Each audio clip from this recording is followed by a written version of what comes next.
Welcome, YouTubers, to another episode in my Grammar Hero series.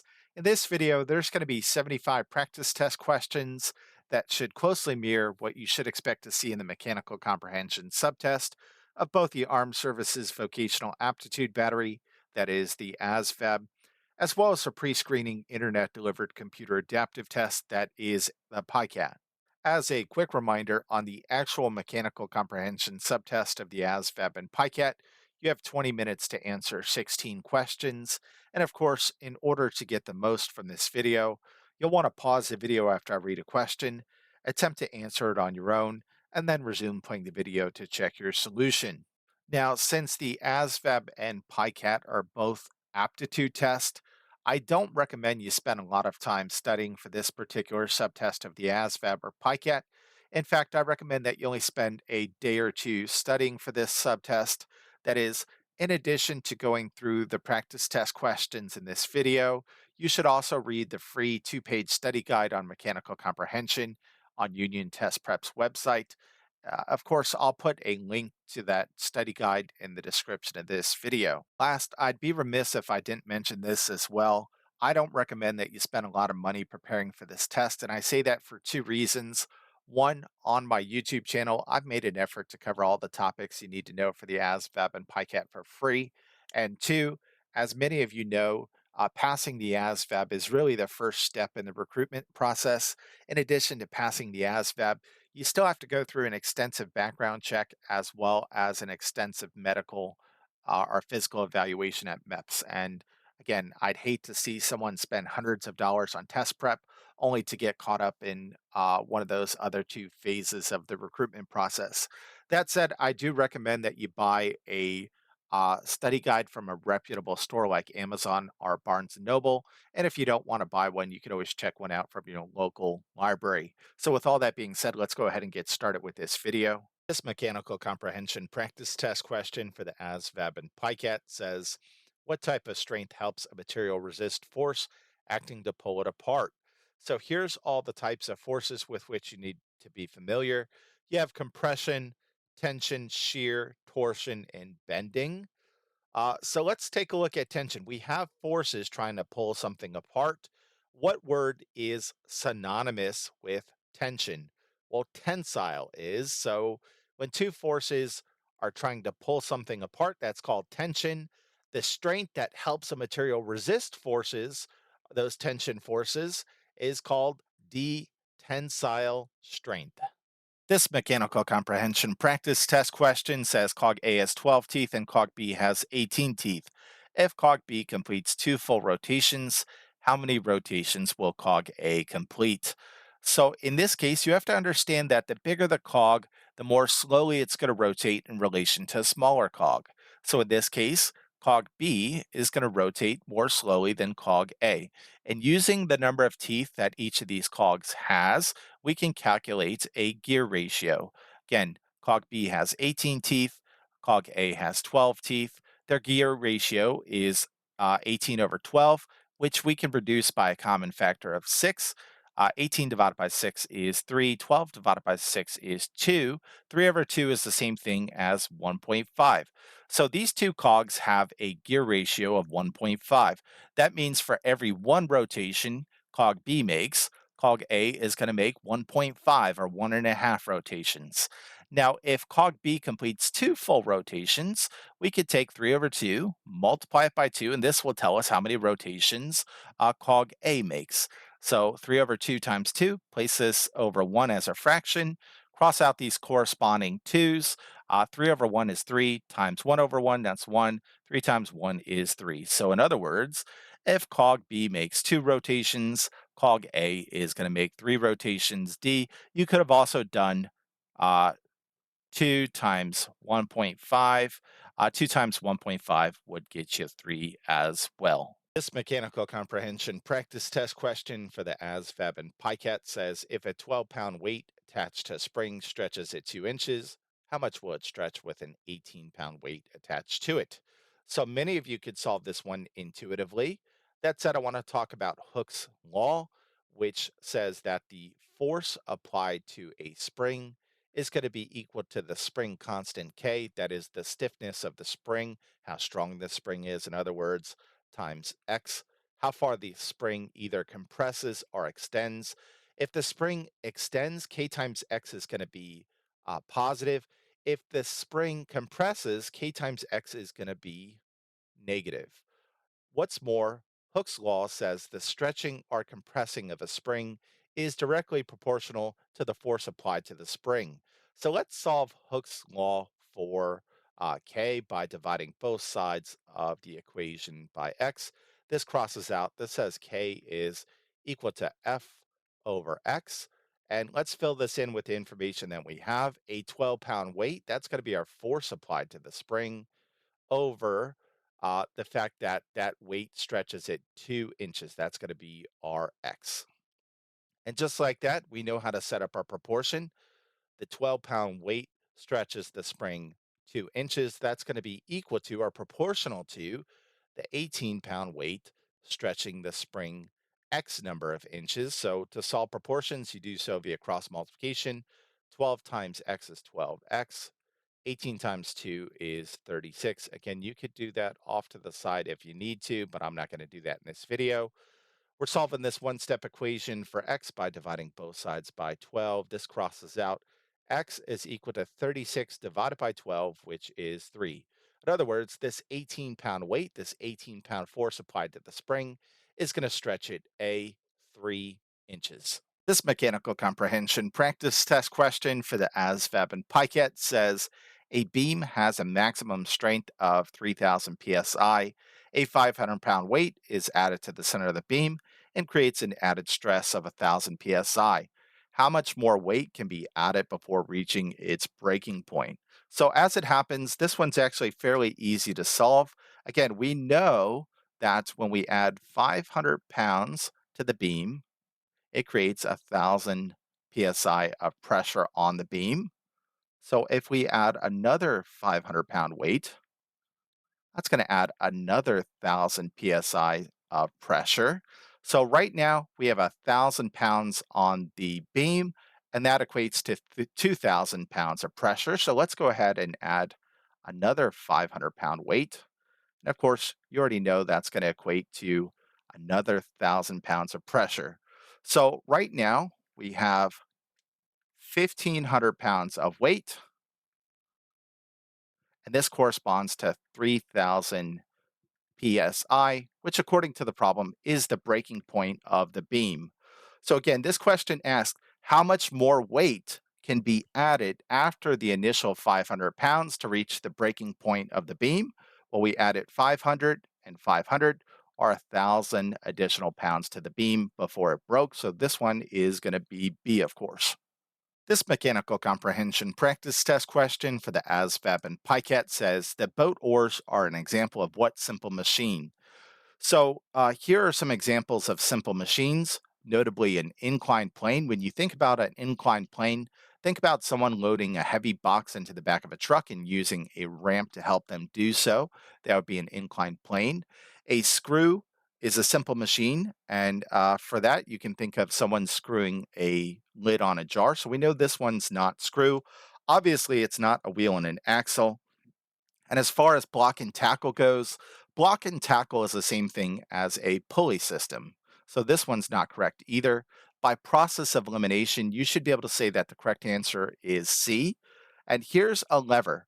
A lever is always going to have a fulcrum or a pivot point. And in this case, the fulcrum in the oars are right here, the oar locks. Again, the person is applying effort this way, and that's how you know that this is a first class lever. So this one is C, first class lever. This mechanical comprehension practice test question for the ASVAB and PICAT says this: what is the amount of force needed to keep the barrel from moving? If we look at our diagram, you can see that we have a 150-pound barrel on an inclined plane that is 9 feet long and goes up 3 feet vertically.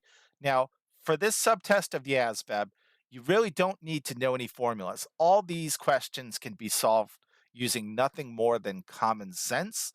That said, the formula does make sense, so let's take a quick look at it. The force that we need to keep this barrel from moving is going to be equal to the weight of the barrel times sine theta. That is the angle of incline right here. All right, so what is the weight of the barrel? According to the diagram, it's 150 pounds. What is sine theta? Well, let's think about that for a second. And you do have to know some basic trig to answer this one. Again, I remember sine, cosine, and tangent using the mnemonic device SOHCAHTOA. Again, sine, so. Sine is equal to opposite over hypotenuse. What is the opposite of theta here? It's 3 feet. What is the hypotenuse of this right triangle? It's 9 feet. So sine is 3 over 9, which we know reduces to 1/3. So this becomes 150 times 1/3. Write 150 as a fraction by placing it over 1. Multiply these two fractions now. This becomes 150 times 1, which is 150 over 1 times 3. 150 divided by 3 is simply 50. So this one is going to be A. It's going to take 50 pounds of force to keep this barrel from sliding down this incline plane. This ASVAB PiCat mechanical comprehension practice test question says the surface area of piston A is 2 square inches, while the surface area of piston B is 4 square inches. The piston A is pushed down 6 inches. How far will piston B move up? So let's label this using the information we have. We know piston A has a surface area of 2 square inches, whereas piston B has a surface area of 4 square inches. We know that we are pushing down piston A 6 inches, and we want to know how far up piston B is going to move in response. This is a hydraulic system, and here's what you have to know. In a hydraulic system, if one piston moves down a certain distance, the other piston will move up a proportionately smaller distance, with the ratio directly related to the difference in surface area between the two pistons, meaning the larger the surface area of the second piston, the less distance it will move up compared to the first piston moving down. Let's calculate a ratio of their surface areas. Again, we have a surface area of 4 square inches and 2 square inches. Cross out our units, divide these both by a common factor of 2. 4 divided by 2 is 2. 2 divided by 2 is 1. So the ratio of their surface areas is 2 to 1. In other words, for every 2 inches piston A moves down, piston B is going to move up 1 inch. Since this one moved down 6 inches, we'll do 6 divided by 2. We know that piston B is going to move up 3 inches in response. So this one is A, 3 inches. This mechanical comprehension practice test question for the ASVAB and PiCat says, how much force is needed to balance the system? As you can see, we have a class 1 lever with a fulcrum that has 2 weights on this side, and we're going to be applying our force over here. So the formula you need to know to solve this one is right here. The force applied are the weight of the load times the distance from the center of the load to the fulcrum is equal to the force applied by the effort times the distance from the center of the effort to the fulcrum. Now let's get started with this 5 kg weight. How far away is that from the center of this fulcrum? It is 0 meters away. So I'm going to do 5 times 0 there, plus let's move on to this 20 kg weight. How far away is it from the center of the fulcrum here? Well, we can see that it is 2 meters away. This is going to be equal to the force applied by the effort times the distance that effort is away from the center of the fulcrum. You can see that right here is 5 meters. 5 times 0 is 0, so this goes away. 20 times 2 is 40. F times 5 is just 5f. To solve for f, we just divide both sides by 5. This crosses out, leaving you with f over here. 40 divided by 5 is 8. In other words, it's going to take 8 kgs of force right here to balance this system with these two weights in these spaces. So again, this one is 8 kgs. This ASVAB PiCat mechanical comprehension practice test question says the definition of a vacuum is, let's look at these one by one. A, the absence of matter. B, the force exerted by the weight of air. C, a space influenced by the atmosphere, D, a space in which the pressure is higher than the atmospheric pressure. So if you look this one up, and you do have to know some definitions for the mechanical comprehension subtest of the ASVAB and PICAT, I'll be posting those definitions here shortly.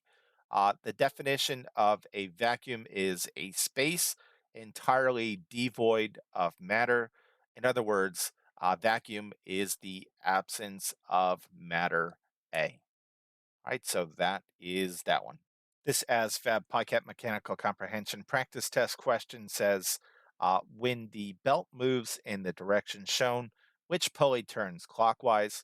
So we can see that the belt is moving in this direction. And because I think it's going to be helpful, I'm going to write that here and here as well. So let's look at pulley one. Again, clockwise moves in the direction of the hands of the clock that way. Counterclockwise or anti-clockwise moves the opposite direction. So let's look at pulley one. Again, this belt is moving this way. It's coming around and it's going to spin this pulley this way, which we can see is clockwise. So I'm going to put a C on that to indicate that it's spinning clockwise. Again, this belt is moving this direction. It's going to be spinning this pulley this way, which again is clockwise. So let's put a C on that. The belt is moving this way. It's going to be spinning the pulley this way, which again is clockwise. So let's put a C on it. So as we can see, all the pulleys in this pulley system are in fact moving clockwise. So the answer is D. This mechanical comprehension practice test question for the ASVAB and PICAT says, how much force is needed to balance this system? If you look at our system very quickly, you can see that we have two weights over here, and we want to know how much force we have to apply over here to balance this fulcrum.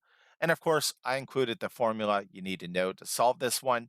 Notably, that the force applied are the weight of the load times the distance from the center of the load to the fulcrum is going to be equal to the force applied by the effort times the distance from the center of the effort to the fulcrum. We actually have to use this part of the formula twice since we have two weights on this side of the fulcrum. That said, it's very simple to do. Let's start with 20 pounds. Again, 20 pounds is 10 feet away from the center of the fulcrum here. So this is 20 times 10 plus. And now let's move on to our 30-pound weight. That's 30 pounds times this 30-pound weight is 5 feet away from the center of the fulcrum. That's going to be equal to the force applied by effort. We're going to be solving for that times the distance that is from the center of the fulcrum. You can see that right here. It's 10. All right, so all we have to do is solve this very simple equation here, and we'll know how much force is needed to balance the system. 20 times 10 is 200 plus uh, 30 times 5 is 150. And F times 10 is 10. F, of course. 200 plus 150 is 350 equals 10F. To get F by itself, we're going to divide both sides by 10 now. This crosses out, leaving you with F over here. Cross out these corresponding zeros. 35 divided by 1 is 35. So we can see F is 35. In other words, we have to apply 35 pounds of force right here in order to balance this system or this fulcrum. So this one is C. This ASVAB PICAT mechanical comprehension practice test question says, if gear A makes 150 revolutions per minute, how many RPMs does gear B make? So you have to know this for this one.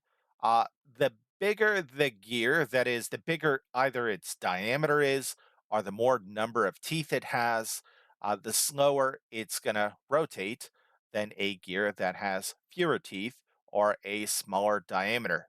So by looking at this, we can see gear A has 36 teeth and gear B has 18 teeth.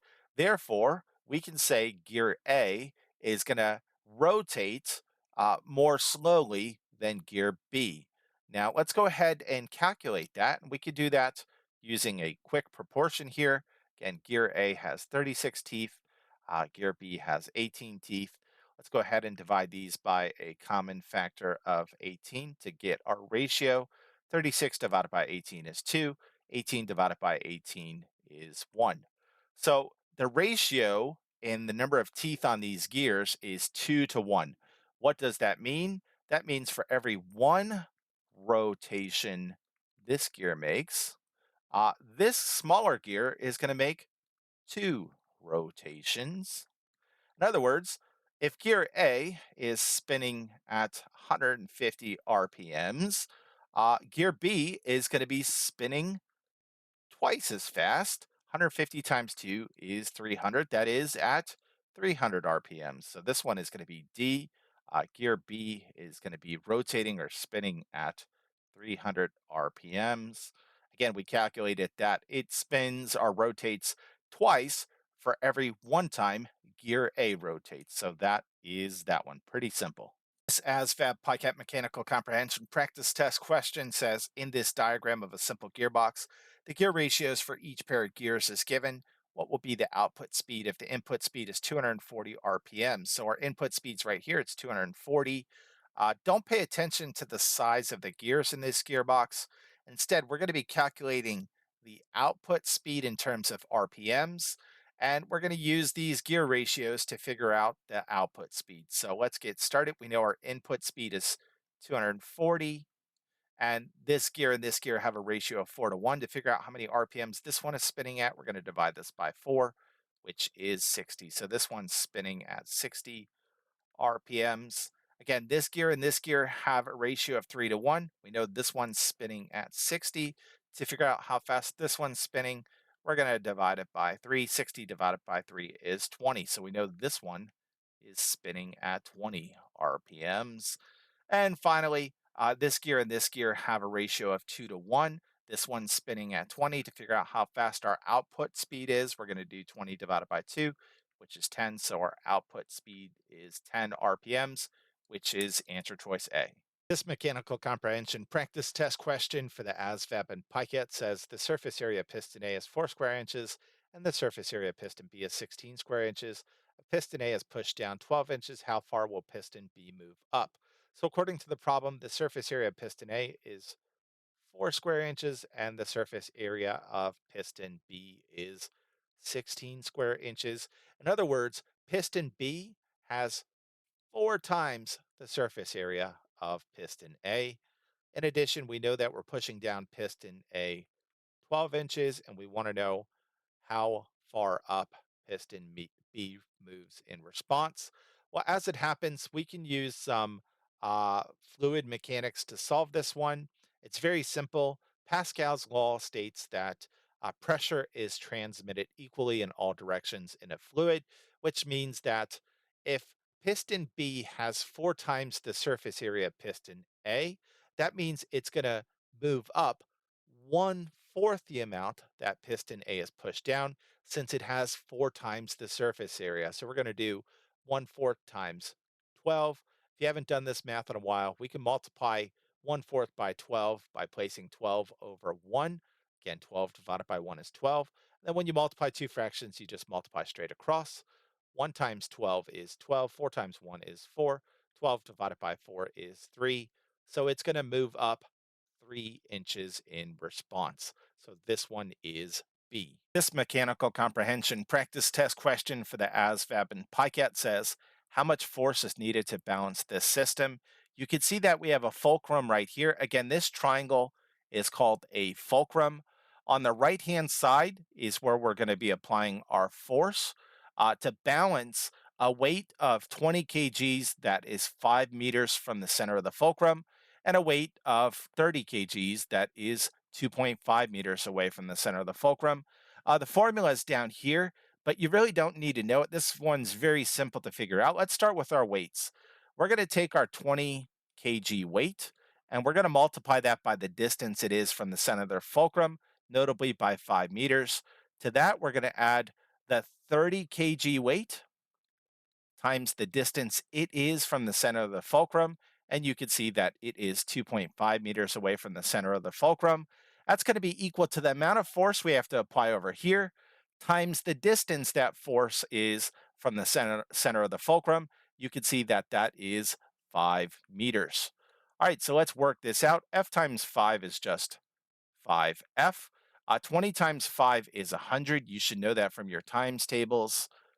If you can't do 30 times 2.5 mentally, you can always do it off to the side. I'm going to do it over here.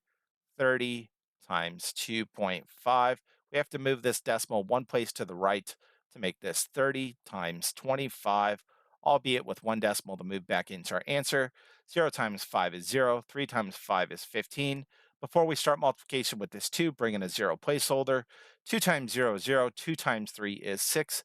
Add all this up. This is 0, 5, 7. Bring in our one decimal. So 30 times 2.5, if you couldn't do it mentally, is 75. 100 plus 75 is 175 equals 5f. Again, we're going to be solving for f. So the next thing we're going to do is divide both sides of this equation by 5. In doing so, this crosses out, leaving you with f over here. If you can't do 175 divided by 5 mentally, do the long division off to the side. 5 goes into 17 three times without going over. 5 times 3, of course, is 15. 17 minus 15 is 2. Drop down this 5. 5 times 5 is exactly 25 with no remainder.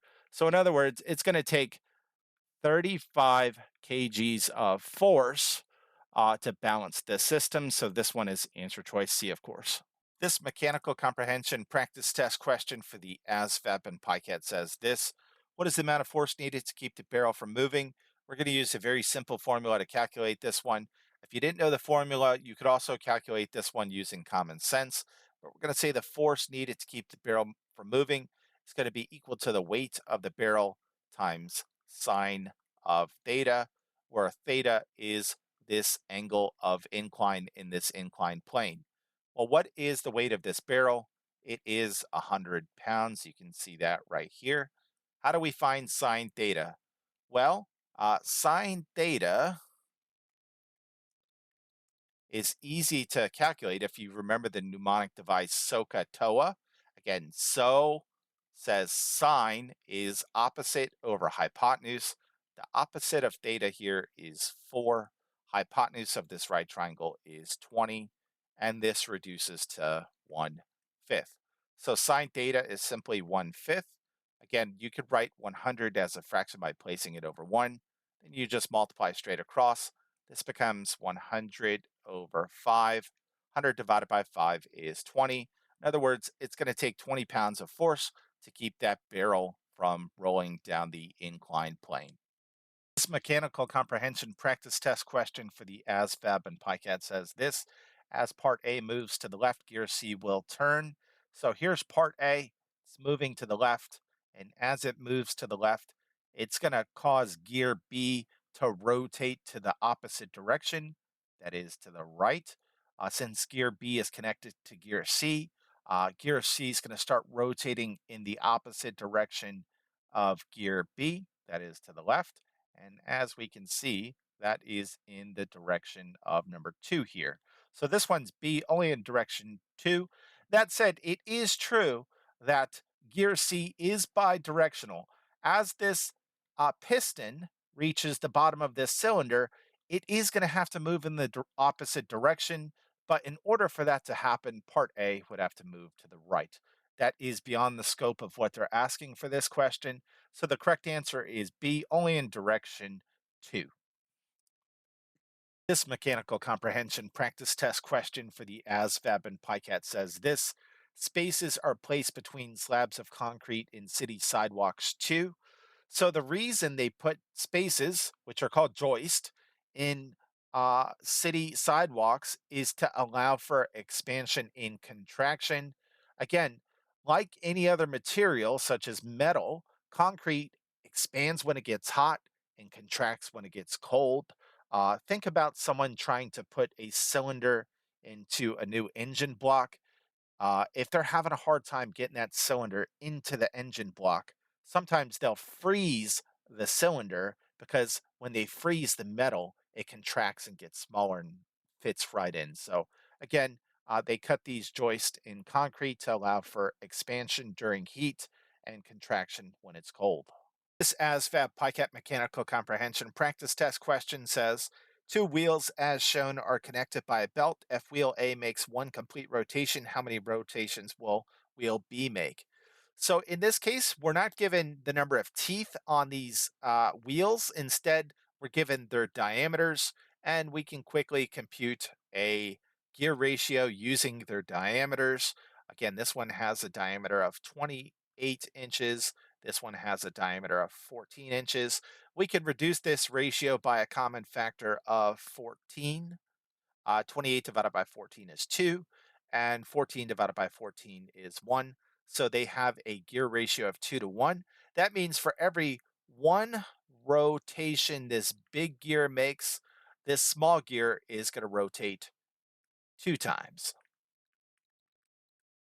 All right, so this one is going to be C, 2 rotations. This mechanical comprehension practice test question for the ASVAB and PICAT says this: it is true that frictional forces A prevent motion altogether. Generally speaking, that's not true. They usually only slow down motion. B only operate in vertical directions. That's not true. If we look at this example down here, you can see the box sliding across the tabletop creates friction in the horizontal direction. So it's not just vertical directions. Always aid forces producing motion. That's the opposite of what they do. Frictional forces always oppose forces producing motion. So this one is D. This practice test question for the mechanical comprehension subtest of the ASVAB and PICAT says a ball is attached to the end of a rod AB and the other end is attached to a vertical rotating axle. The joint at B contains a pin so that the ball can move up and down. If the axle BC rotates faster, angle X will. So this question is based on the principles of centrifugal force. As the axle speed increases, the ball attached to rod AB will tend to move further away from the center. This outward force, again, is the result of centrifugal force, which increases with an increase in rotational speed. Now, let's think about a real world example that can help us solve this one. At almost every carnival, they have a swing ride.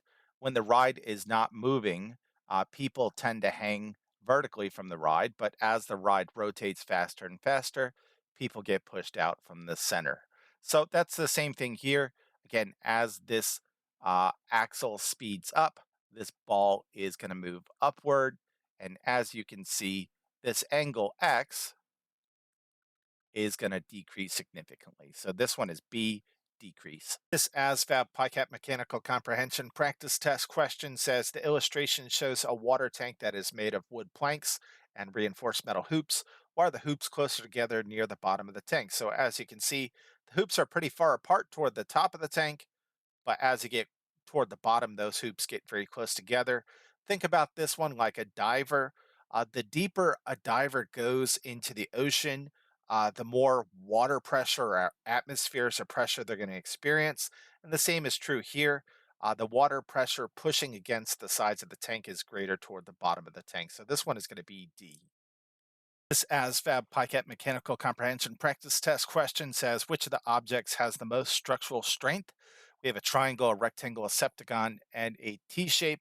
So if you ever study truss bridges, you'll notice that they all use a series of interconnected triangles because the triangle is considered the strongest structural shape due to its inherent rigidity, meaning it's not going to deform without changing the length of its sides, and that makes it resistant to pressure and force applied from any direction, unlike other polygons such as squares and rectangles. And again, it's why triangles are widely used in the construction of not only bridges, but also towers and other structures. So this one is going to be A, triangle. This ASVAB PICAT mechanical comprehension practice test question says, if the beam has a heavy load placed upon it at the point shown, at which point will the beam most likely break? So to answer this one, we're going to figure out where the load is the heaviest. You can see that the load is placed directly above point B on the beam. And then we're also going to determine where there is the least amount of support. You can see that we have a support over here and a support over here. The least amount of support is almost right under B. So again, B is where the load is the heaviest and the least amount of support is. So it's this board, if it's going to break, is likely going to break at point B. So this one is B, point B. This practice test question for the mechanical comprehension subtest of the ASVAB and PICAT says centrifugal force is. the force of attraction A, outward force caused by rotation B, force of a fluid on an immersed object C, force resisting motion between one set of molecules and another, D. So the way you want to think about this one is the swing ride at a carnival. When this swing ride is not spinning, people generally hang vertically from it. That said, as this ride rotates, the people on the swings are going to be forced outward. So centrifugal force, in other words, is outward force caused by rotation B. This mechanical comprehension practice test question for the ASVAB and PICAT says if 100 pounds of force are applied over an area of 2 square inches, the pressure would be. So you could solve this one using common sense. That said, there is a formula for this one as well. Notably, pressure is equal to force divided by area. In this case, the force is 100 pounds and the area is 2 square inches. 100 divided by 2 is 50. So this one is going to be 50 psi, which is answer choice B, of course. This mechanical comprehension practice test question for the ASVAB and PICAT says how much force is needed to apply 50 foot-pounds of torque to a bolt using a 2-foot long wrench. So there is a formula you can use to quickly solve this one. Notably, T, torque, is equal to R times F, where R refers to the length of the lever arm and F refers to force. Let's look through this problem and see what information we have. We know that we want to apply 50 foot-pounds of torque, so T is going to be 50. Our lever arm is the length of our wrench, and we know that is 2 feet, so R is 2. Let's plug these values in, and then as you'll see, we'll solve for force very quickly. Again, 50 foot-pounds of torque equals 2-foot long lever arm times F. If we divide both sides by 2, we'll get our answer. That is, we'll know how much force is needed. 50 divided by 2 is 25. So you're going to need D 25 pounds of force in this case. This mechanical comprehension practice test question for the ASVAB and PICAT says this. The surface area of the small piston is 4 square inches, while the surface area of the large piston is 8 square inches. If the small piston is pushed down 8 inches, how far will the large piston move up? So again, the surface area of this small piston is 4 square inches. The surface area of this large piston is 8 square inches. As you can imagine, uh, the distance that each piston moves corresponds to the ratio of their surface areas. And again, this one is being driven down 8 inches. So let's go ahead and calculate the ratio of the surface areas of these pistons.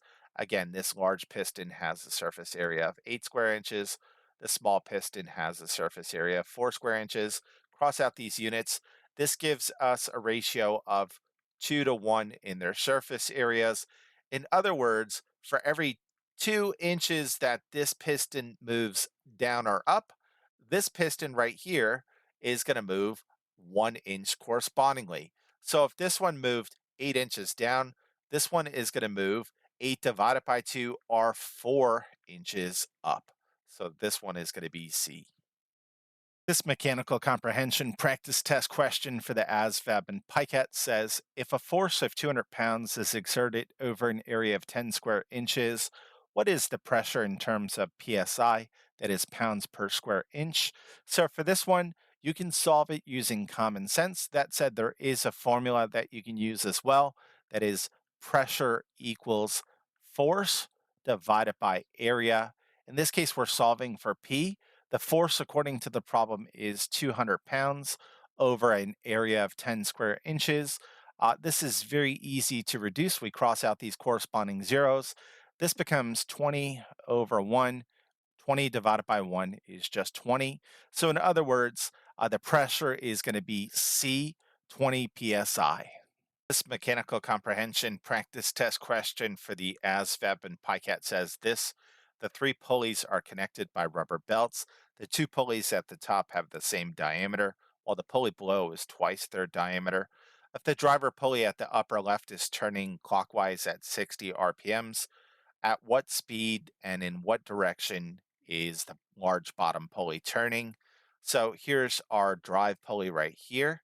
Let me say this.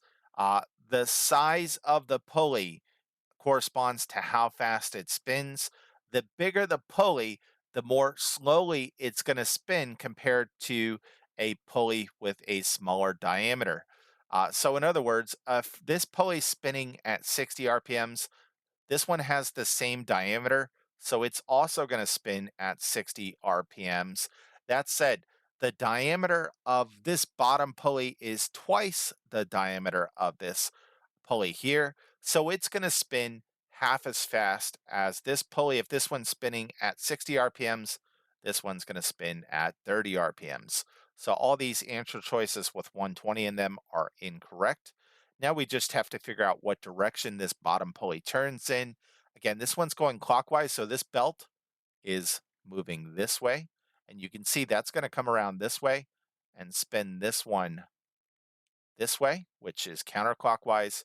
And that's going to continue to spin this pulley in the direction of B, which is counterclockwise. So this one is going to be B.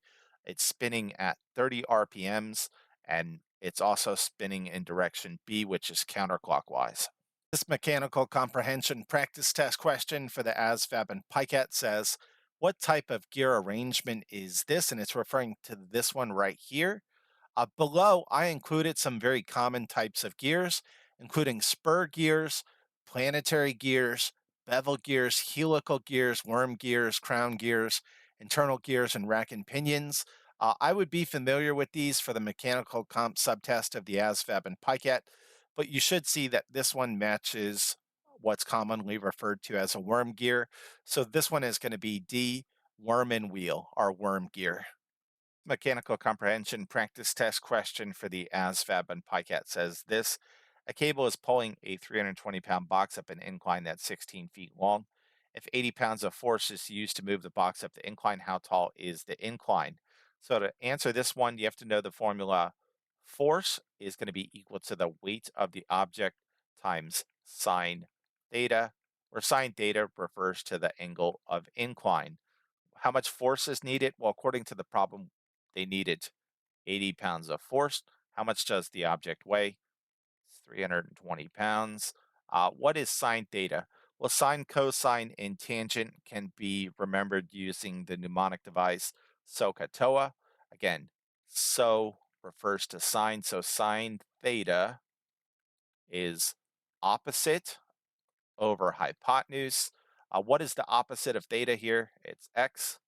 What is the hypotenuse of this right triangle? It's 16. So sine theta is x over 16. To make this math a little bit easier, we can cross reduce. 16 goes into 16 one time. 16 goes into 320 how many times? Well, 16 goes into 32 two times, just bring up that zero. So that reduces to 20. This becomes 80 equals, what is 20 times x over 1? X over 1, x divided by 1 is just x. So this is just 20x. To get x by itself, we're going to divide both sides of this equation by 20. This crosses out, leaving you with x on this side. 80 divided by 20 is 4. So x refers to the height of this inclined plane. We now know x is 4, so this one is going to be C, 4 feet. This mechanical comprehension practice test question for the ASVAB and PICAT says this. In case A, both blocks are fixed. In case B, the load is hung from a movable block. Ignoring friction, what is the required force to move the load in both cases? So let's look at case B. We have a mechanical advantage of 2 to 1 here because we have two tension points. We have a tension point here and here. So 500 newtons is going to be required there, and 500 newtons is going to be required there. In total, force 2 is only going to require 500 newtons of force. So all these answer choices that have F2 being 1,000 are incorrect. Cross them out. Now, case A gives us no mechanical advantage. So you can see, takes 1,000 newtons here. It's going to take 1,000 newtons here, and it's going to take 1,000 newtons of force here. So this one is going to be C.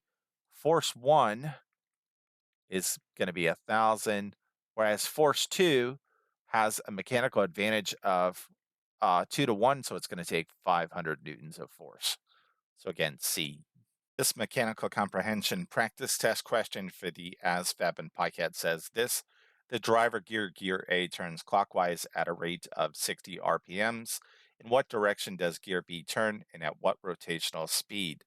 So first of all, intermesh gears always rotate in opposite directions. So if gear A is rotating clockwise, that means gear B is going to be rotating counterclockwise.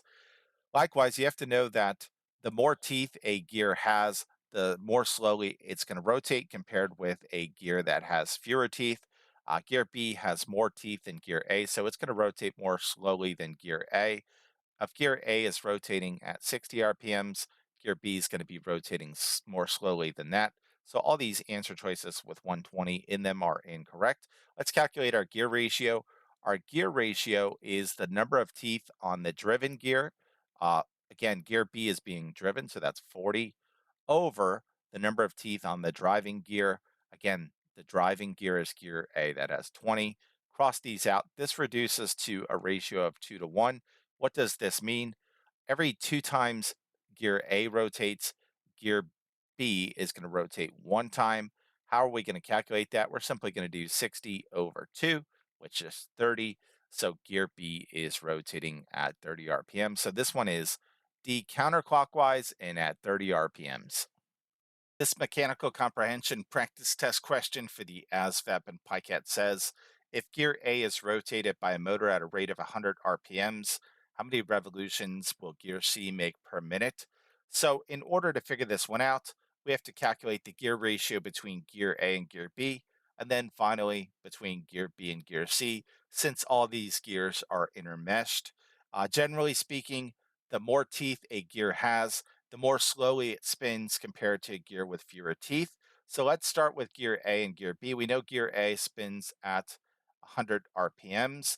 To find its ratio, we're simply going to do 20 over 60. This reduces to 1/3. What does this mean?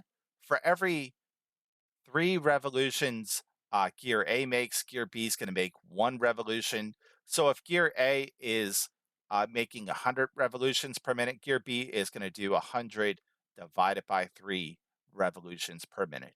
All right, so now that we know how fast gear B is rotating, let's do the same thing over here. Again, gear B has 60 teeth, whereas gear C has 10 teeth. This reduces to 6 over 1. What does this mean? For every 1 revolution gear B makes, gear C is going to make 6 revolutions. So let's figure that out doing the math here. We're going to do 100 over 3 times 6 over 1. We could cross reduce. 3 goes into 3 1 time, 3 goes into 6 2 times. This is simply 100 over 1, which is just 100, times 2 over 1, which is just 2. 100 times 2 is 200. So gear C is rotating at approximately 200 RPMs D. This mechanical comprehension practice test question for the ASVAB and PiCAT says, what is the mechanical advantage? We're looking at a block and tackle system. So in this case, it's very easy to calculate the mechanical advantage of a block and tackle system. All you have to do is count your number of supporting ropes. So we have 1 here, 2 here, 3 here, 4 here, and 5 here. So this mechanical advantage is going to be 5. Now you want to pay close attention to the tail in these block and tackle systems because this rope wraps around for supporting rope number 5 and supports this load here.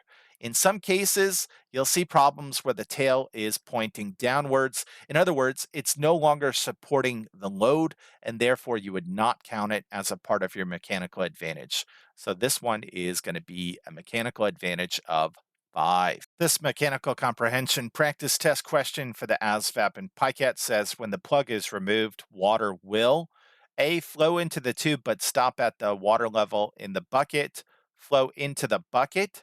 It will not change. It will fill up the tube completely. So when we take this plug out, this water level in the tube is going to rise, but it's going to stop at the same water level that's in the bucket because the air pressure that's pressing on the water in the bucket is going to be equal to the air pressure that's pressing on the water in the tube. So this one is A. The water will flow into the tube but stop at the water level in the bucket. This mechanical comprehension practice test question for the ASVAB and PICAT says, what is the mechanical advantage? We have a block and tackle system. These are actually fairly easy to do as long as you know a few things. The first thing you want to do is count up the number of supporting ropes. We have 1, 2, 3, 4 here. So the mechanical advantage in this block and tackle system is going to be 4. Now, let's take a look at this number 4 supporting rope. Why is it considered a supporting rope? Because it's supporting this load. Now, in some of these problems, this rope will come this way and point downward. If the tail points downward, you would not count it in terms of your mechanical advantage since it's no longer supporting the load. But that's really all you need to know about these. Count up the number of supporting ropes, and that is your mechanical advantage. And we'll look at a few more of these.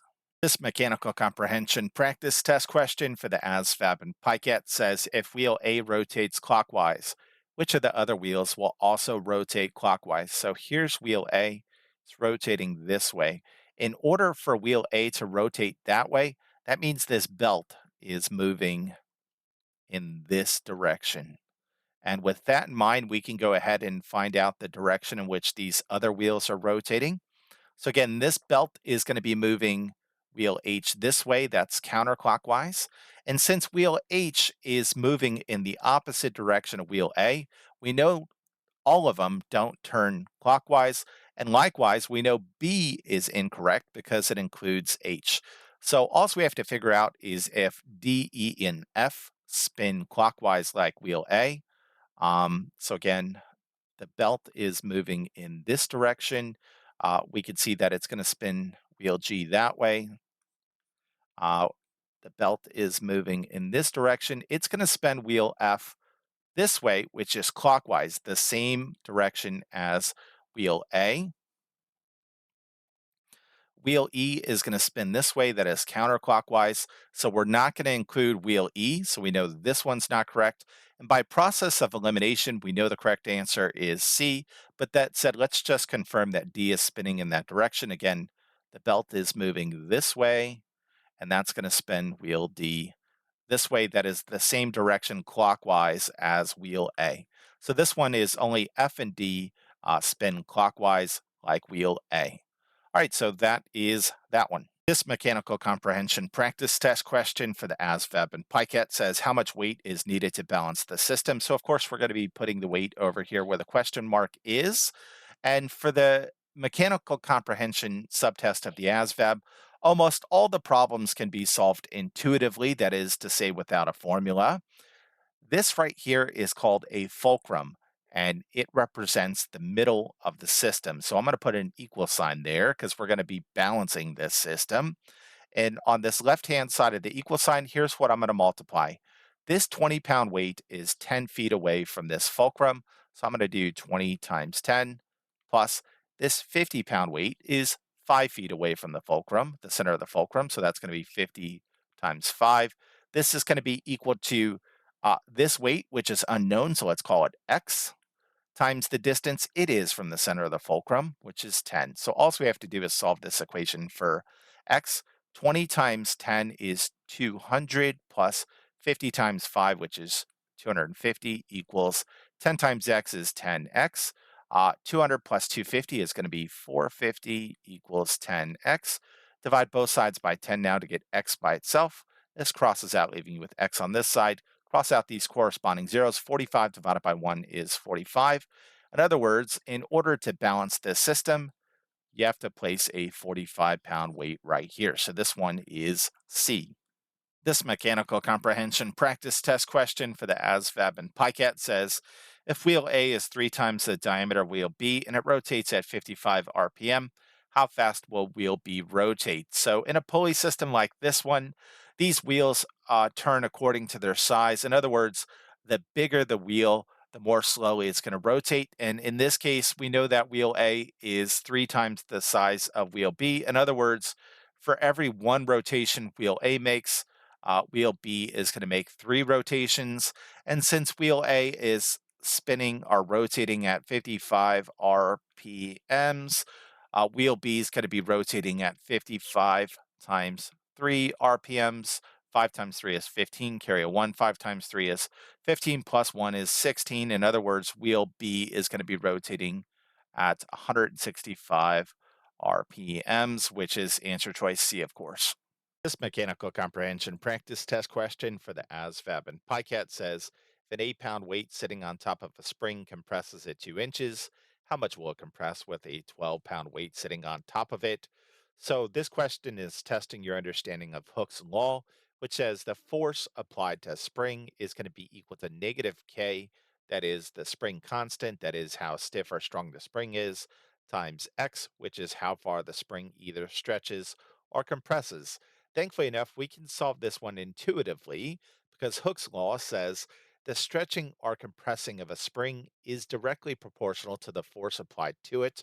In other words, an 8-pound weight compresses the spring 2 inches. That's going to be proportional or equal to the amount the 12-pound weight compresses the same spring. And since we don't know how much it's going to compress it, we'll call that X for unknown. To solve proportions, you use cross multiplication. 8 times X is 8X. 12 times 2 is 24. Solve for X by dividing both sides by 8. This crosses out. 24 divided by 8 is 3. In other words, this 12-pound weight is going to compress the same spring A 3 inches. This mechanical comprehension practice test question for the ASVAB and PICAT says, how much force is needed to balance this system? Of course, I included the formulas you need to know to solve this one, notably that the force applied or the weight of the load times the distance from the center of the load to the fulcrum is equal to the force applied by the effort times the distance from the center of the effort to the fulcrum. In other words, the force or the weight of the load times the distance it is to the center of the fulcrum is going to be equal to the force of the effort times the distance that effort is from the center of the fulcrum. This is very easy to fill in. Don't get overwhelmed by this. Again, we're going to be applying our force right here. Let's start with our weight. Our weight is 10 kgs, so that's going to be 10. How far away is that from the center of this fulcrum here? It's 1 meter. So this is 10 times 1 equals force of effort. Well, we're going to be solving for that. How much force is needed? We have to solve for that. So we're going to leave that as F of E times its distance from the center of this fulcrum. Well, we can see that that is 2 meters. So this is F of E times 2. Again, we're solving for F of E. So 10 times 1 is 10 equals 2 F of E. To get F of E by itself, we're going to divide both sides by 2. This crosses out, leaving you with F of E equals 10 divided by 2, or 5. So this one is C, 5 kgs. It's going to take 5 kgs of force to balance this system. This mechanical comprehension practice test question for the ASVAB and PICAT says, in engineering terms, if a building does not deflect or move when a force is applied, it is said to be A, steady, B, rigid, C, perpetual, D, constant. So this one's going to be rigid, and here's the definition of rigid.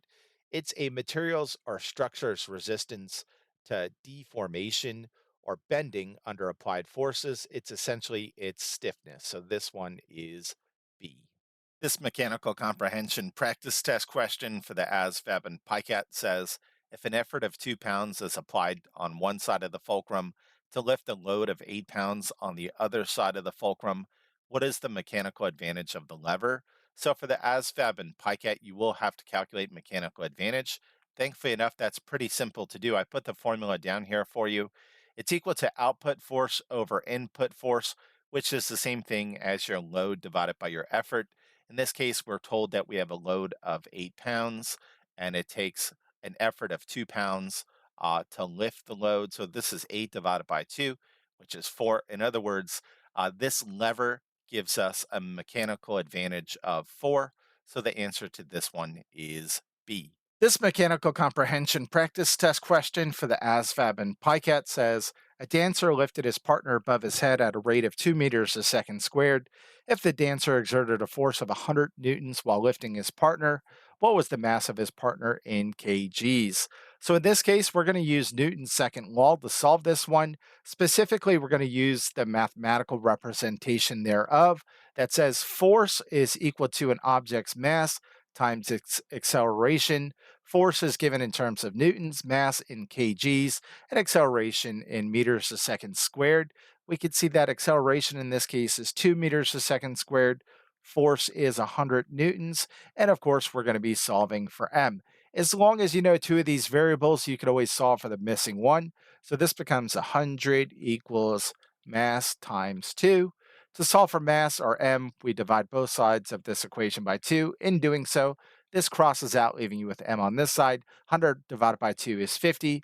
In other words, the mass of this dancer's partner is 50 kgs, which is answer choice A. Of course, that's about 110 pounds. This mechanical comprehension practice test question for the ASVAB and PICAT says if a swimmer who weighs 70 kgs pushes off a pool wall with a force of 280 newtons, at what rate will the swimmer accelerate from the wall? So, as a reminder on the actual ASVAB and PICAT, you're not permitted to use a calculator or reference sheet. So, in this case, you have to commit this formula to memory, which is a mathematical representation of Newton's second law. It says force is equal to an object's mass times acceleration.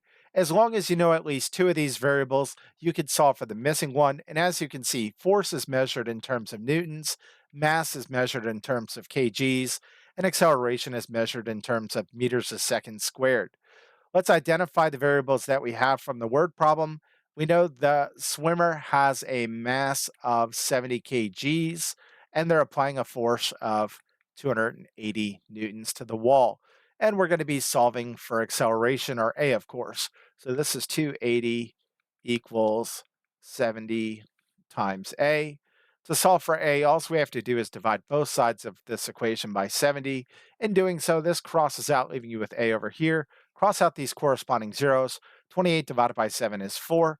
In other words, the swimmer is going to accelerate at a rate of 4 meters a second squared. So this one is going to be C, of course.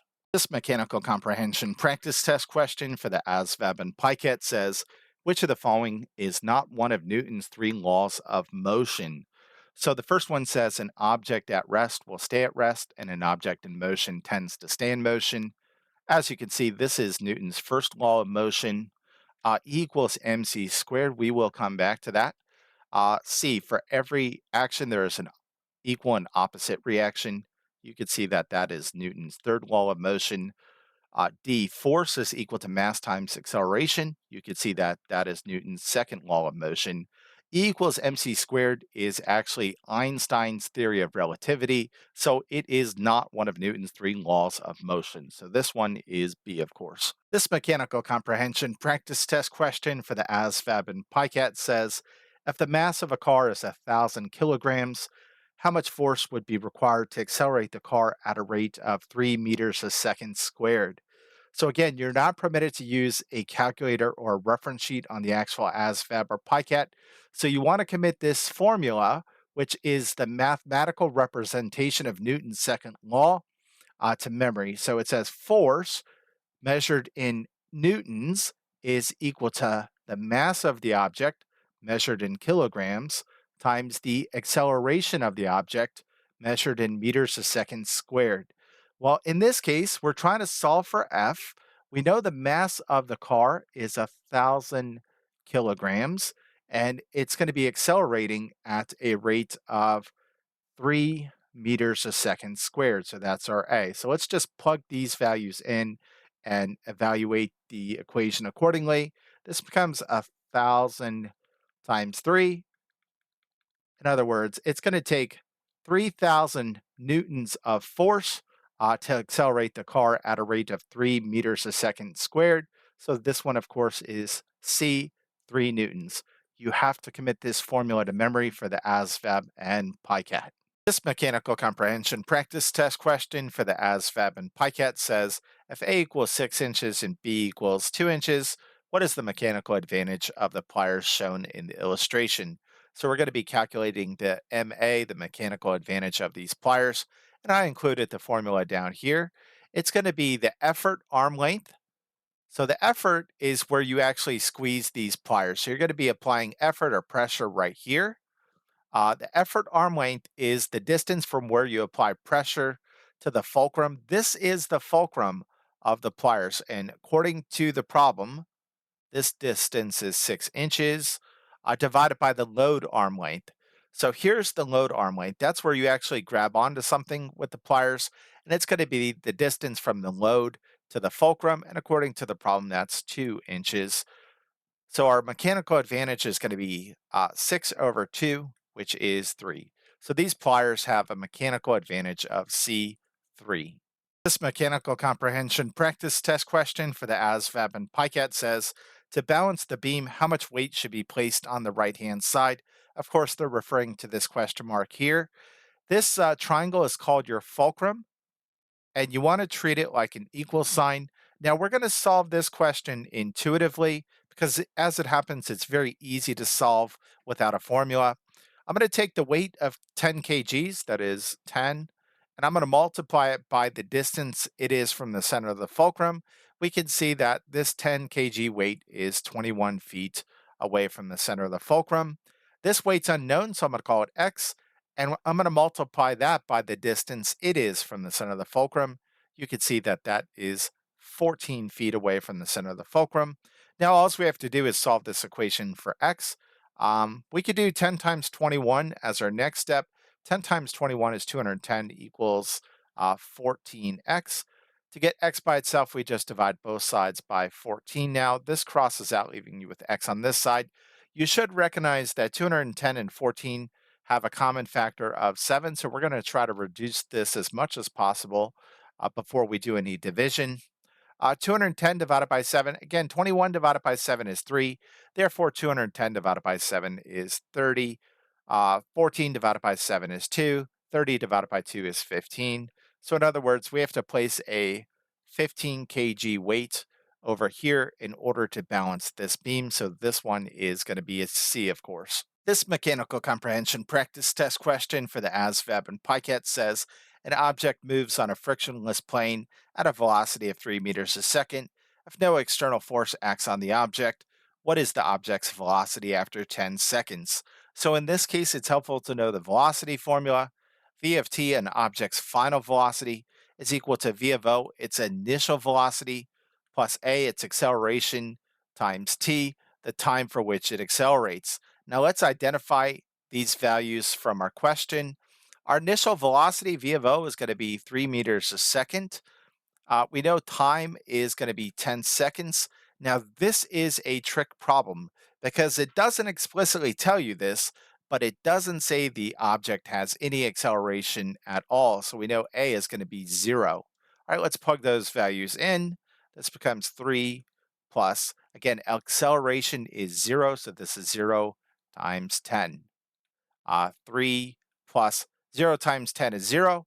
So the object is just going to continue moving along at a velocity of 3 meters a second. So this one is B, of course.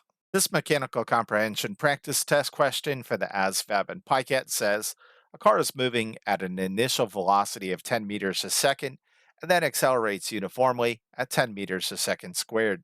What is the car's velocity after 4 seconds? So for this one, it's helpful to know the velocity formula. That said, you could always solve this one intuitively, especially after you see how we calculate its final velocity. So its final velocity, v of t, is going to be equal to its initial velocity, v of o, plus its acceleration times the time it accelerates for. What is its initial velocity? Right here it says it's 10 meters a second. How quickly does it accelerate? 10 meters a second squared. How long does it accelerate for? Well, it accelerates for 4 seconds. So this simply becomes 10 plus 10 times 4, which is 40. 10 plus 40 is 50. So its final velocity after 4 seconds of acceleration is 50 meters a second. So this one is going to be B, of course. This mechanical comprehension practice test question for the ASVAB and PICAT says, What makes it more difficult to push a block of wood on a sandpaper surface than on a glass surface? So you should know that sandpaper is very rough, whereas glass is typically very smooth. In other words, as you push a block of wood across sandpaper, there's going to be a high amount of friction, that is a high coefficient of friction. Whereas when you push that block of wood across glass, it's going to have low friction or a low coefficient of friction. So this one is going to be C, frictional force. This mechanical comprehension practice test question for the ASVAB and PICAT says a water pipe bursting when it freezes is an example of water's ability to. So when water freezes, you can see it goes from being pretty fluid to having a molecular structure that is pretty uniform. But that said, as its molecular structure becomes uniform, it starts to expand. So, in other words, freezing water expands. So, this one is going to be A. This mechanical comprehension practice test question for the ASVAB and PICAT says, what is the amount of force needed to keep the barrel from moving? Of course, we're referring to this barrel right here that's situated on this inclined plane. So to answer this one, the first thing we have to calculate is the mechanical advantage that we get when we use this inclined plane. And as it happens, that's pretty easy to calculate. The mechanical advantage of an inclined plane is going to be the length of the incline divided by the height of the incline. We can see that the length of the incline is 9 feet. The height of the incline is 3 feet. 9 divided by 3 is 3. So using this inclined plane gives us a mechanical advantage of 3. And with that in mind, this is how we calculate how much force we need to keep the barrel from moving. It's going to be 240 pounds. That is the weight of the barrel divided by our mechanical advantage of 3. And you should be able to do this part mentally. 24 divided by 3 is 8, and just tack on that 0. In other words, 240 divided by 3 is 80. In other words, it takes 80 pounds of force to keep this barrel from moving. This mechanical comprehension practice test question for the ASVAB and PICAT says, what type of simple machine is shown in the illustration? It's referring to this machine right here. Now, for the mechanical comprehension subtest of the ASVAB and PICAT, you do have to be familiar with some simple machines. And for that reason, I put this little picture down here. You can see that this is what an inclined plane looks like. This is what a screw looks like. This is a wedge. This is a pulley. This is a wheel and axle. And we can see that this one is a lever. So this one is going to be B, lever. For the mechanical comprehension subtest, you have to be familiar with all these simple machines. And in my playlist for mechanical comprehension, I do cover most of these in more detail, so check that out if you haven't done so already. This mechanical comprehension practice test question for the ASVAB and PICAT says, what is the mechanical advantage of the gear train shown in the illustration? So calculating mechanical advantage more often than not is pretty simple. In this case, to determine the mechanical advantage of this gear train, we're simply going to take the number of driven gear teeth, which is 24, and we're going to divide that by the number of driver gear teeth, which is 8. Again, on the test, they should give both those values to you. So the mechanical advantage is 24 divided by 8, which is 3. In other words, the mechanical advantage of this gear train is 3B. This mechanical comprehension practice test question for the ASVAB and PICAT says a beam has a maximum strength of 4,000 psi. A 500-pound weight is added to the center of the beam and creates an added stress of 1,000 psi. How much more weight can be added to the beam before reaching its breaking point? So again, according to the problem, when we add a 500-pound weight to the beam, it creates 1,000 psi of pressure on it. And again, this beam has a maximum strength of 4,000 psi before it reaches its breaking point. So we're just going to keep adding 500-pound weights until we reach 4,000 psi. And as you can see right here, I have 4,000 psi. And how much weight do I have sitting on the beam? I have 500, 1,000, 1,500, 2,000 pounds of weight. That said, you have to read this problem very carefully. It says how much more weight can be added to the beam. So we're not going to include the first 500 pounds that we put on the beam. So, in other words, it's going to take 1,500, that is 500 plus 500 plus 500 additional pounds in addition to the initial 500 pounds before this beam reaches its breaking point. So, this one is C, 1,500 pounds.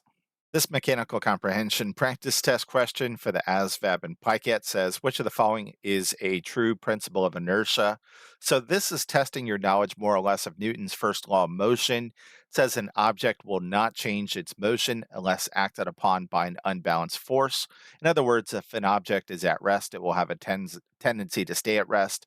If an object is in motion, it will remain at the same velocity. But here's the most important part, of course. Says objects with a greater mass have more inertia. In other words, it takes more force to change their motion. So if you look through the answer choices, C should jump right out at you. It says inertia is proportional to the mass of an object. And the way you want to think about this one is like this.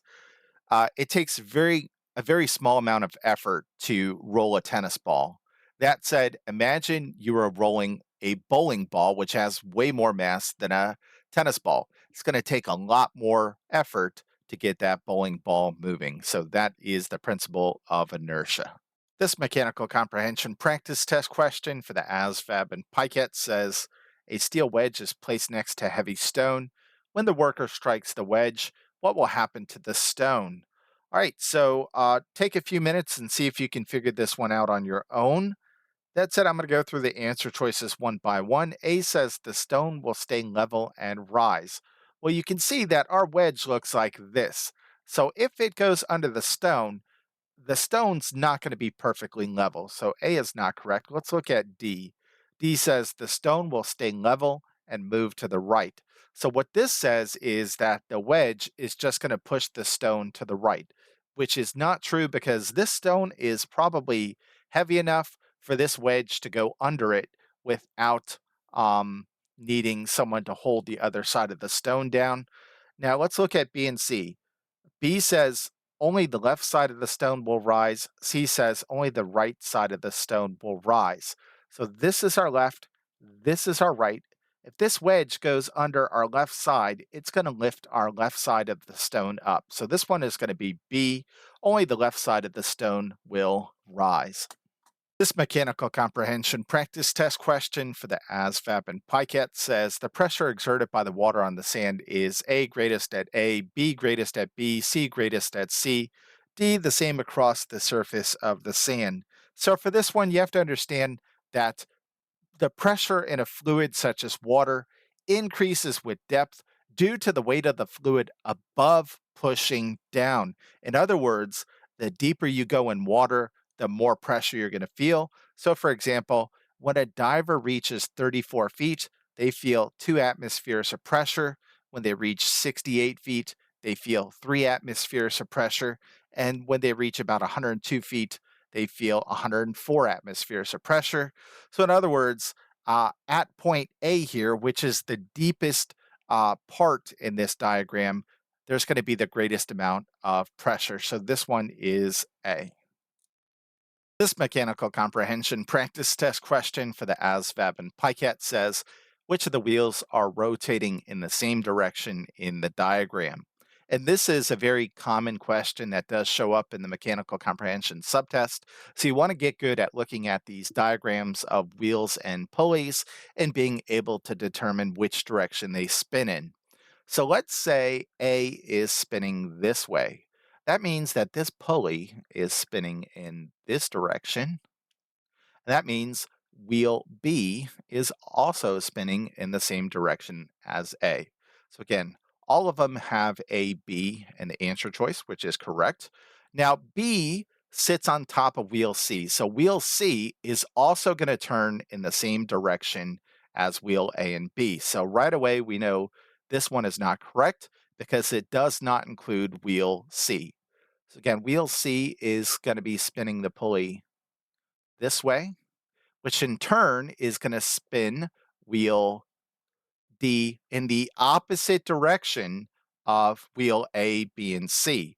So in this case, we're going to cross out A because D does not spin in the same direction as A, B, and C. And D, of course, is spinning this way, which means it's going to spin wheel E this way, that is in the same direction as A, B, and C. So by process of elimination, we know the correct answer is going to be D. But again, wheel E is going to spin wheel F in the opposite direction as wheel A. So this one again is going to be D, and that is that one. This mechanical comprehension practice test question for the ASVAB and PICAT says, what is the mechanical advantage of the inclined plane illustrated below? And we're referring to this inclined plane right here. But down here, I included the formula to find the mechanical advantage of an inclined plane. This says the mechanical advantage of I, the inclined plane, is equal to its length over its height. And that is it. What is the length of this inclined plane? It's right here. We can see that that is 12 meters. What is its height? The height of this inclined plane is 4 meters. So this is 12 over 4, which is 3. So this inclined plane illustrated here gives us a mechanical advantage of 3. This mechanical comprehension practice test question for the ASVAB and PICAT says, what is the force acting on the log to keep it afloat? So again, the log is floating because it is less dense than water. And when an object floats on water, it's called buoyant or buoyancy. So this one is going to be D. This mechanical comprehension practice test question for the ASVAB and PICAT says a 10-pound weight attached to a spring stretches the spring by 2 inches. How many inches will it stretch if the 10-pound weight is replaced with a 15-pound weight? So according to Hooke's law, the spring is going to stretch proportional to the amount of weight that is attached to it. So in other words, if a 10-pound weight stretches the spring 2 inches, then a 15-pound weight is going to stretch the spring by a proportional amount. Since we don't know what that amount is, we'll call it x. So all we're going to do is solve this proportion. You solve proportions via cross multiplication. 10 times x is 10x. 2 times 15 is 30. To get x by itself, all we do is divide both sides of this equation by 10. This says x equals 30 divided by 10, which you should know is 3. In other words, the 15-pound weight is going to stretch the spring B 3 inches. This mechanical comprehension practice test question for the ASVAB and PICAT says, if A equals 4 inches and B equals 2 inches, what is the mechanical advantage of the pliers shown in the illustration? So we know A right here is 4 inches and B right here is 2 inches. Now for the ASVAB and PICAT, you're not going to be given a reference sheet, so you have to know this formula right here. This one's not hard to memorize. In fact, you should be able to solve this one intuitively. But the mechanical advantage in this simple lever system is going to be the effort arm length divided by the load arm length. And let's talk about that for the minute. Where A and B meet right here is called the fulcrum. And not surprisingly, where you squeeze these pliers is where you're going to be applying your effort. So what is the effort arm length? It's the distance from here to our fulcrum, and you can see that that is 4 inches. What is the load arm length? Well, these pliers are squeezing this right here. So it's going to be the distance from this load right here to the fulcrum right here, which as you can see is 2 inches. So the mechanical advantage in this case is 4 divided by 2, which is 2. So this one is B. This mechanical comprehension practice test question for the ASVAB and PICAT says, what is the mechanical advantage of the pliers shown in the illustration?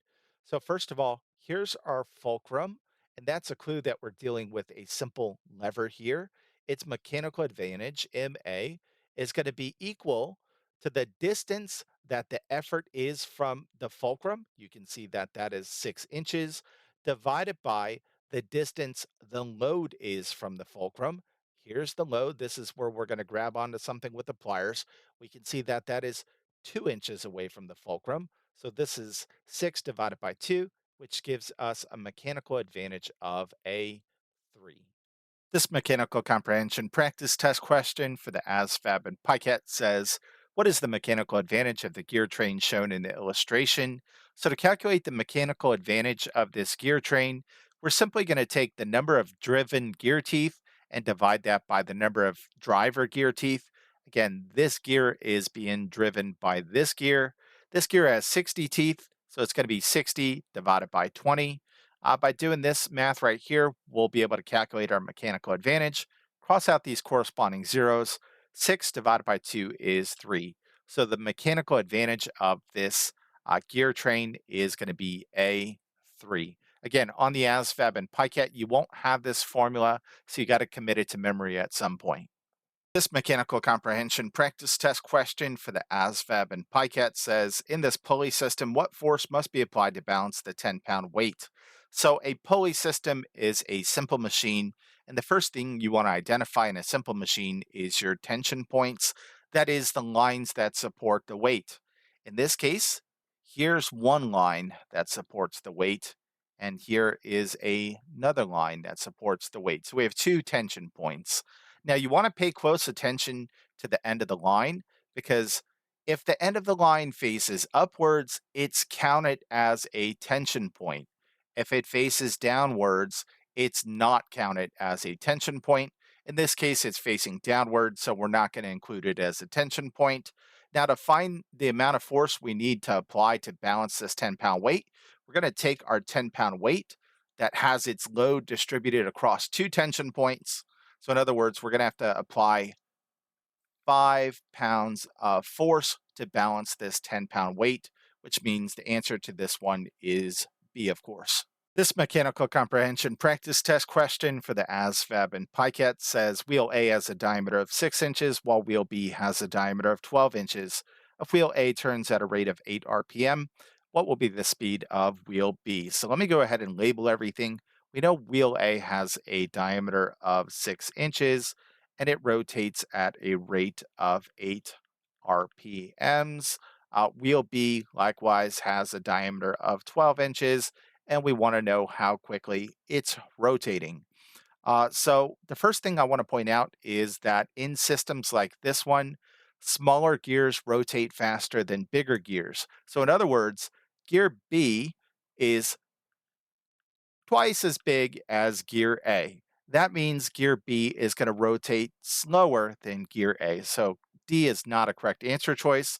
As a matter of fact, it takes gear A 2 rotations to spin gear B once.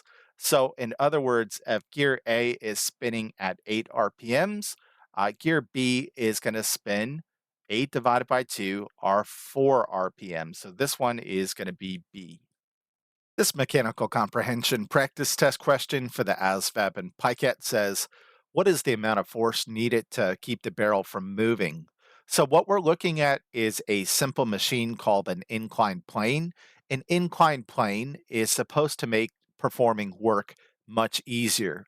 Let's say this 150-pound weight was sitting on the ground and we wanted to pick it up.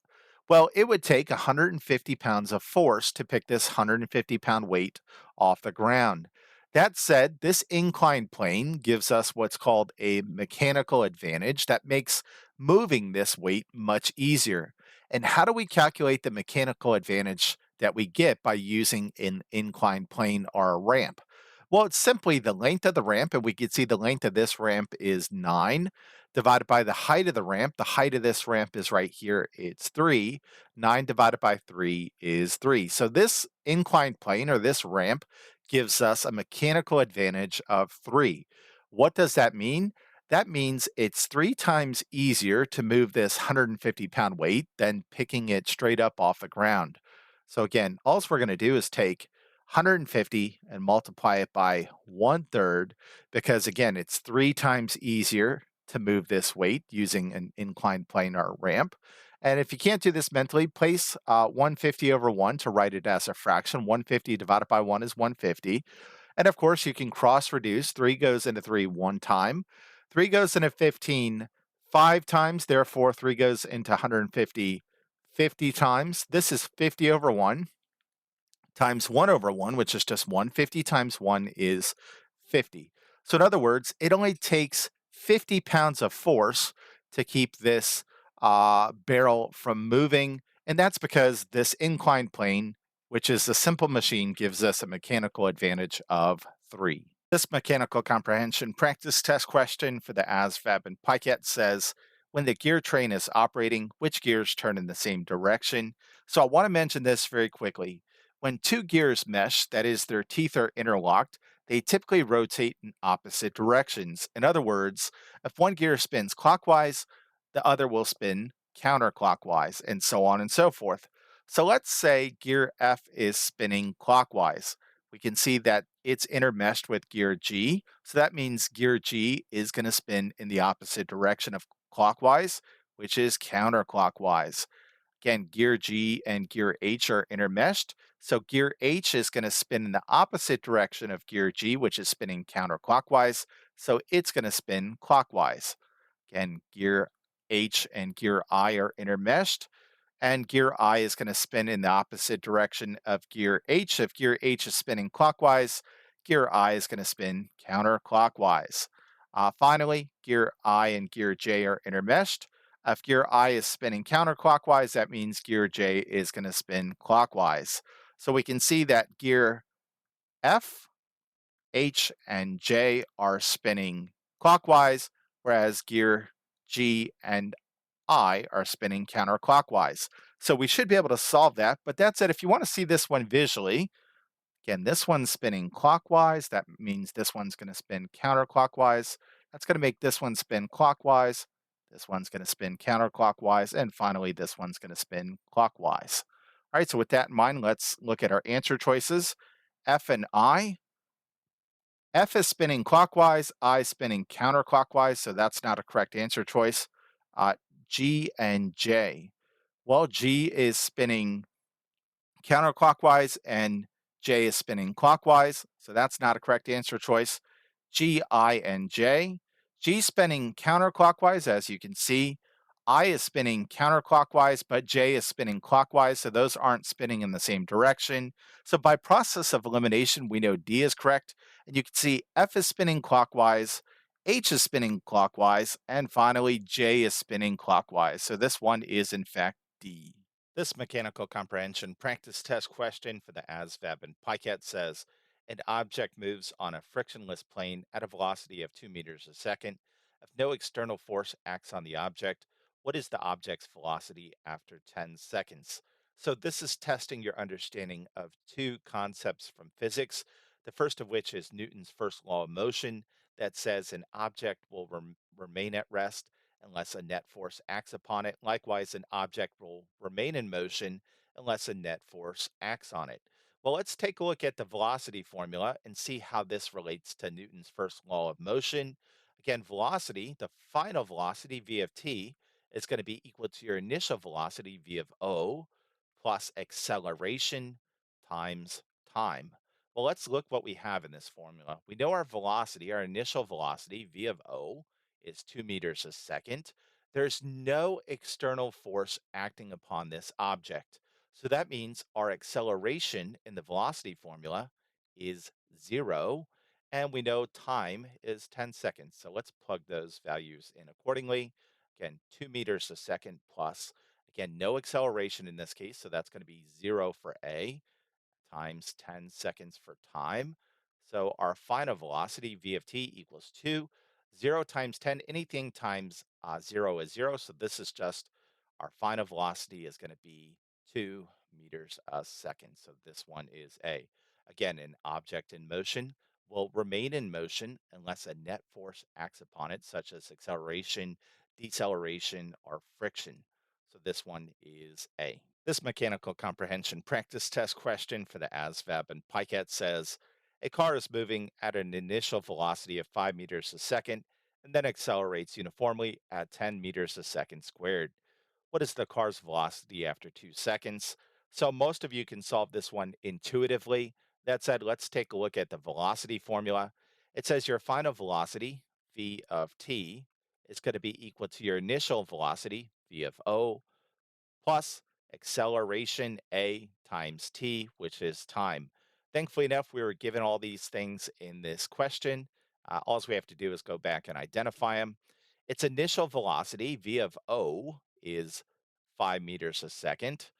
It accelerates at 10 meters a second squared. So that's going to be A.